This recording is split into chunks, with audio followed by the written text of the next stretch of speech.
मित्रों, ये तो सृष्टि का नियम है कि एक स्त्री पुरुष की और एक पुरुष स्त्री की ओर आकर्षित होगा ही।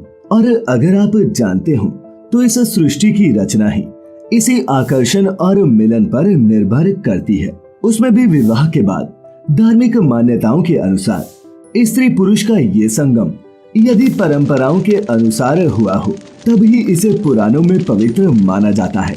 लेकिन क्या आप जानते हैं कि इन विवाहित जोड़ियों के लिए भी कुछ ऐसी तिथियों और समय को बताया गया है जिस दौरान बनाए गए उनके ये संबंध उनके लिए परेशानी का कारण बन सकते हैं। तो आइए जानते हैं उस खास समय के बारे में आज की इस वीडियो में। मित्रों, आपको बता दें कि जब ब्रह्मा जी सृष्टि की रचना कर रहे थे तब उन्होंने अपने मानसिक बल से 8 पुरुषों को जन्म दिया। अब इन 8 पुरुषों के जन्म में ही उन्हें काफी समय लग गया, जिसके बाद ब्रह्मा जी इस सोच में उलझ गए कि आखिर सृष्टि के विकास की इस धीमी गति को तीव्र कैसे किया जाए। इस उलझन के साथ जब वो भगवान शिव के पास पहुंचे तब उन्होंने अपने अर्ध नारीश्वर रूप से नारी रूप की उत्पत्ति की और ब्रह्मा जी को मैथुनी सृष्टि का निर्माण करने के लिए कहा। अब मित्रों, मैथुनी सृष्टि का आरंभ तो हो गया, लेकिन उन्होंने साथ ही मनुष्य को मर्यादित रखने के लिए कुछ नियम भी बनाए जिनका वर्णन हमें ब्रह्म वैवर्त पुराण में मिलता है। इस धर्म ग्रंथ में ऐसी कुछ तिथियों के बारे में बताया गया है जिस दौरान पति और पत्नी का मिलन पूर्णतः वर्जित है, और उनमें से जो पहली तिथि बताई गई है वो है चतुर्थी अष्टमी।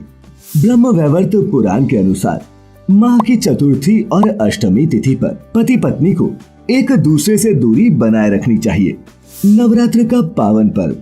मित्रों, ये तो आप सभी जानते ही हैं कि नवरात्र के 9 दिन सनातन धर्म से ताल्लुक रखने वाले अधिकतर लोग देवी माँ की आराधना में लीन रहते हैं। कुछ नवरात्र के 9 दिन का व्रत रखते हैं तो कुछ प्रथम और अंतिम।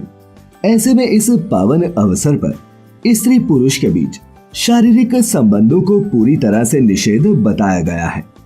व्रत के समय ब्रह्म वैवर्त पुराण की माने तो जो कोई भी व्यक्ति जिस किसी दिन भी भगवान के लिए व्रत रखता है उसे उस दिन पवित्रता और शुद्धता का खास ख्याल रखते हुए पूर्ण निष्ठा और विधि विधान से व्रत करना चाहिए, क्योंकि ये तो शास्त्रों में भी वर्णित है कि एक व्रता को पूर्ण ब्रह्मचर्य का पालन करना चाहिए, तभी एक व्रत का पूर्ण भोग हो पाता है। इसीलिए यदि आप अपने व्रत के फल को व्यर्थ नहीं करना चाहते तो व्रत के समय शारीरिक संबंधों से दूरी बनाए रखें।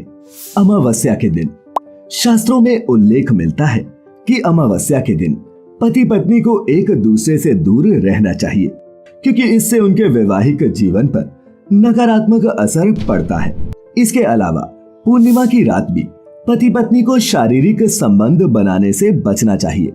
मान्यता है कि इस दिन बुरी शक्तियां ऊर्जावान रहती हैं, जिसका बुरा असर पति पत्नी के वैवाहिक रिश्ते पर पड़ सकता है। इसीलिए यदि इन समस्याओं से बचना चाहते हैं तो संबंध बनाते समय तिथि का ध्यान रखें। संक्रांति पर संक्रांति की तिथि भी शास्त्रों में एक बहुत ही शुभ तिथि मानी गई है। इस दिन पति पत्नी को संबंध नहीं बनाने चाहिए, क्योंकि ऐसा करना उनके रिश्ते पर दुष्प्रभाव डाल सकता है। श्राद्ध पर मित्रों, श्राद्ध के समय पितरों को स्मरण करते हुए उनकी पूजा अर्चना करने का समय होता है।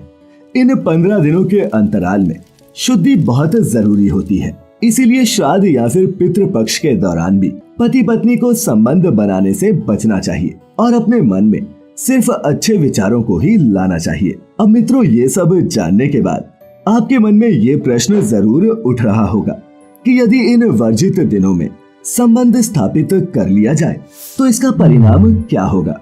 तो चलिए आपकी इस विडंबना को दूर करते हुए इसके दुष्परिणामों के बारे में बता देते हैं।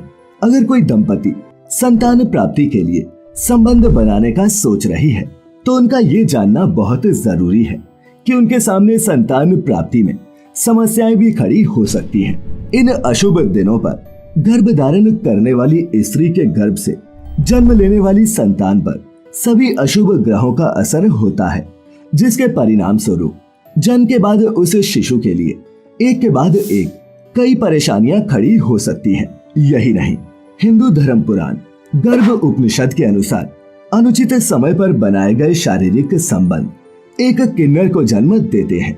मित्रों, आपको ये जानकर हैरानी होगी कि जिन तिथियों पर संबंध स्थापित करना वर्जित बताया गया है, इन दिनों का स्वामी मंगल है, जो अत्यंत क्रोधी एवं विनाशकारी ग्रह माना गया है। माना जाता है कि मंगल ग्रह के प्रभाव में जिस बच्चे का जन्म होता है वो स्वभाव से जिद्दी होते हैं, अपने से बड़ों की बात नहीं सुनते और अपने हिसाब से ही सभी कार्य करते हैं।